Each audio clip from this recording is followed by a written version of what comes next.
एक तरफ था इतिहास का सबसे बड़ा विजेता सिकंदर, जिसने आधी दुनिया पर राज किया, और दूसरी तरफ थे हमारे पोरस, जो जंग के मैदान में किसी भी कीमत पर झुकने को तैयार नहीं थे। लेकिन सवाल ये है, क्या पोरस ने सिकंदर को हरा दिया या फिर सिकंदर ने अपनी चालाकी से यह जंग जीत ली? चलिए इस वीर गाथा की शुरुआत करते हैं। साल 326 ईसा पूर्व, सिकंदर, जिसने अब तक अपराजेय सफर तय किया था, जिसने मिस्र से लेकर पर्शिया तक अपनी तलवार की धार से विजय पाई थी। दूसरी तरफ था पोरस, भारत का वह महायोद्धा, जिसकी सेना में विशालकाय हाथी थे, जो युद्ध के देवता की तरह लड़े और जिसके लिए हार कोई विकल्प नहीं थी। सिकंदर जानता था कि सीधा हमला करना आत्महत्या होगी। पोरस की सेना हाथियों और शक्तिशाली योद्धाओं से भरी थी। झेलम नदी को पार करने के लिए उसने एक चाल चली। अंधेरी रात में अपनी सेना को गुपचुप नदी पार करवाई। सुबह जब पोरस को इसका पता चला तो उसकी आंखों में आग जल उठी। अगर वे झेलम पार कर चुके हैं तो अब उनसे युद्ध में ही सामना होगा। पोरस गरजा और अपनी सेना को तैयार कर लिया। जैसे ही दोनों सेनाएं आमने सामने आईं, पोरस के हाथियों ने सिकंदर की सेना में तबाही मचा दी। ग्रीक सैनिक इन विशाल जीवों के सामने कांप उठे। सिकंदर की घुड़सवार सेना बार बार हमला करने की कोशिश कर रही थी, लेकिन हाथियों के विशाल पैरों के नीचे सैनिक कुचले जा रहे थे। सिकंदर जानता था कि अगर वह सीधी टक्कर लेता तो हार निश्चित थी। उसने एक और चाल चली। उसने अपने सैनिकों को आदेश दिया कि वे हाथियों पर तीरों की बौछार करें,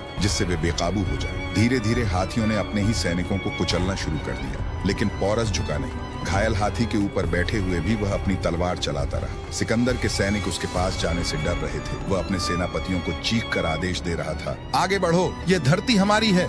सिकंदर जानता था कि ताकत से पोरस को हराना नामुमकिन है, इसलिए उसने उनकी भावनाओं को निशाना बनाया। सिकंदर के आदेश पर उसके सैनिक पोरस के परिवार को बंदी बना लेते हैं। फिर सिकंदर पोरस को संदेश भेजता है, अगर तुम युद्ध जारी रखोगे तो तुम्हारा परिवार मारा जाएगा। यह सुनते ही पोरस के सामने सबसे कठिन परीक्षा आ गई। क्या वह युद्ध जीतने के लिए अपने परिवार की बलि दे दें या फिर अपने प्रियजनों को बचाने के लिए हथियार डाल दें? उन्होंने युद्ध रोक दिया, लेकिन सिकंदर के सामने घुटने नहीं टेके। सिकंदर पोरस के साहस और आत्मसम्मान से प्रभावित हुआ। उसने उन्हें कैदी बनाने के बजाय सम्मान दिया और उनका राज्य लौटा दिया। झेलम की लड़ाई केवल एक युद्ध नहीं था, ये भारत की वीरता की गाथा थी। पोरस हारकर भी विजेता बन गया।